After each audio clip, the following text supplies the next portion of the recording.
The degree with which the corporate press and the Democratic establishment have completely and totally lost the plot and their minds is truly unbelievable for anyone that's still trying to grapple with reality in any way, shape, or form.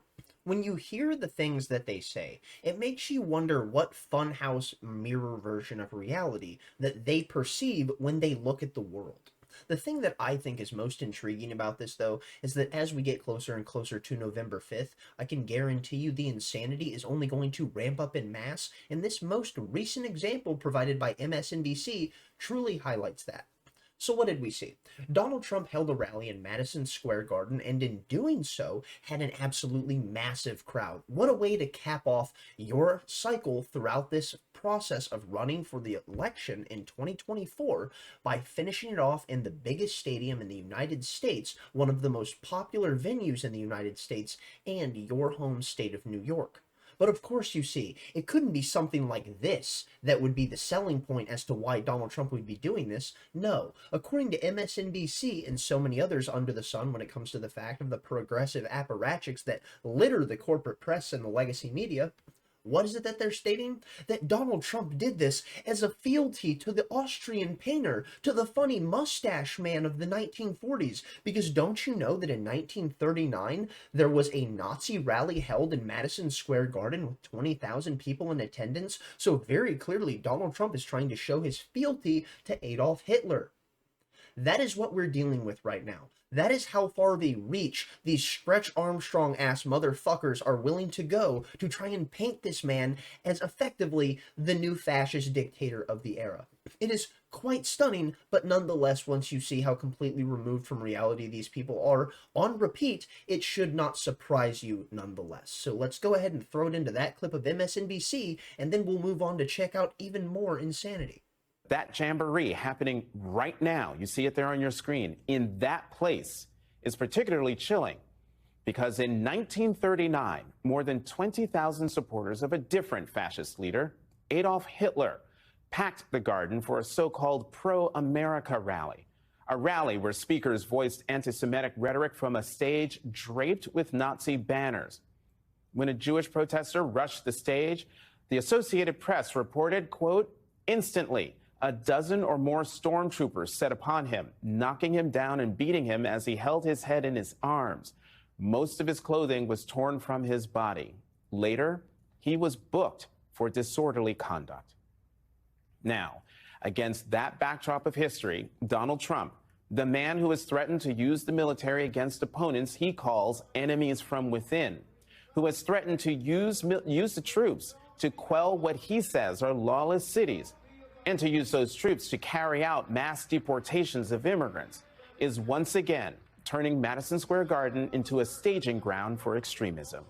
What more could I possibly say that would sell you on the merits of these people being completely and utterly hysterical more than the fact of what that clip already did? Because I don't think that it's possible. In fact, the only thing that truly highlights how utterly insane this is when we take a gander back at history to realize that Donald Trump going to Madison Square Garden for a political event is nothing new. In fact, it's nothing even out of the ordinary. We've seen this happen in the 21st century with the Bush administration doing this in 2004. We also saw this happen numerous times throughout the 20th century, many of which of these times being Democrats that were helming these events.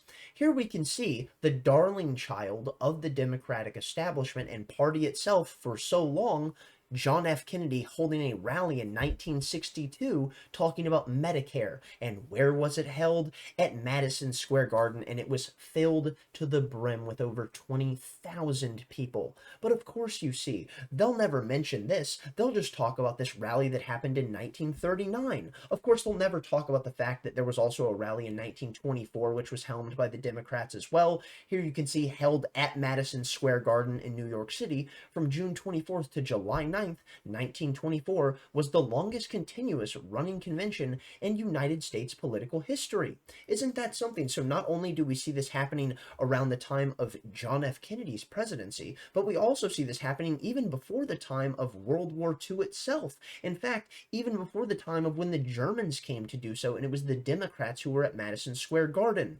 But of course, the media will never talk about this. They'll just sidestep that and then claim that Donald Trump is effectively nothing more than Hitler. Also, moving on, we step a little further down into history and we can see in 1976, the Democratic National Convention met at where? Madison Square Garden from July 12th to July 15th of 1976.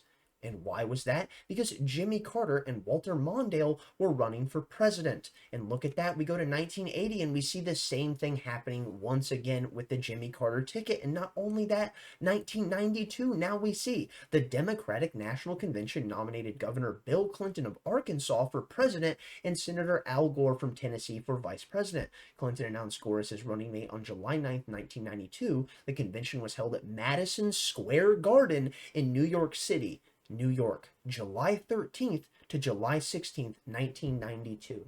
And who is it that was speaking at this event? Well, it was Hillary Clinton, of course, the wife of Bill Clinton. And what do we see her saying in the current day? That apparently this sentiment that's being echoed from Donald Trump going to Madison Square Garden, well, it's nothing more than that of the yells that we heard coming from the convention in 1939.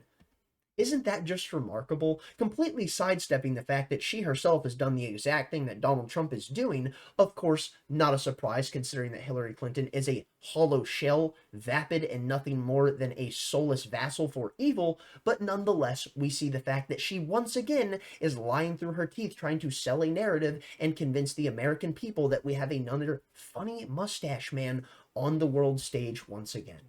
And, you know, one other thing that you'll see next week, Caitlin, is Trump actually reenacting the Madison Square Garden rally in 1939. I write about this in my book.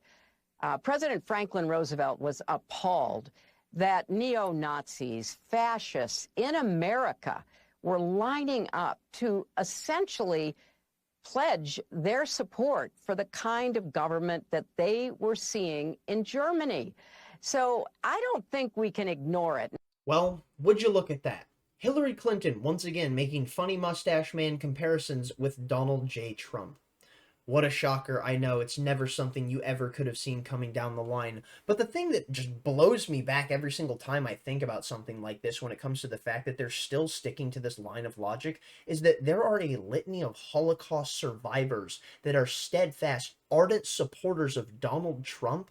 But that doesn't matter to people like Hillary Clinton. She'll gladly step over this fact in an attempt to sell a narrative that he is America's Hitler and will bring in a wave of 21st century fascism to the new era of human society that we apparently will never escape and will destroy American democracy. Of course, when they say democracy, they actually mean their hegemony and their ability to manipulate the levers of power, but nonetheless, I digress. Let's go ahead and throw into this clip of this man who survived the death camps and lost his family to the barbarism of the Nazis, sitting there critiquing Kamala Harris for her absolute horrific rhetoric and correlating Donald Trump with the man who took his loved ones from him. My name is Jerry Wartsky. I'm 94 years old and survivor of Auschwitz and the death marches. Adolf Hitler invaded Poland when I was 9 years old. He murdered my parents and most of our family. I know more about Hitler than Kamala will ever know in 1,000 lifetimes. For her to accuse President Trump of being like Hitler is the worst thing I've ever heard in my 75 years living in the United States. I know President Trump, and he would never say this, and Kamala Harris knows this. She owes my parents and everybody else who was murdered by Hitler an apology for repeating this lie. It's quite an interesting thought, the idea that Kamala Harris would owe this man, his family, and those who had died in the travesty of the Holocaust an apology for effectively using them as stepping stones to try and bolster their own political position.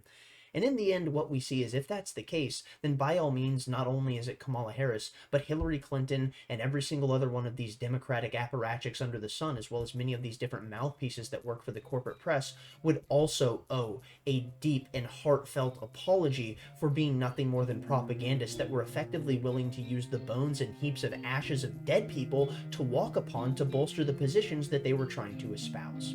But of course, as we know, these people are soulless vassals for evil, and that will never happen. I'm going to go ahead and call it there. Thank you for watching if you got this far. Thumbs up if you liked it, thumbs down if you didn't. Tell me where I'm wrong in the comment section down below. Stay lovely, stay great, and most importantly, my friends, tell someone you love them. Peace out.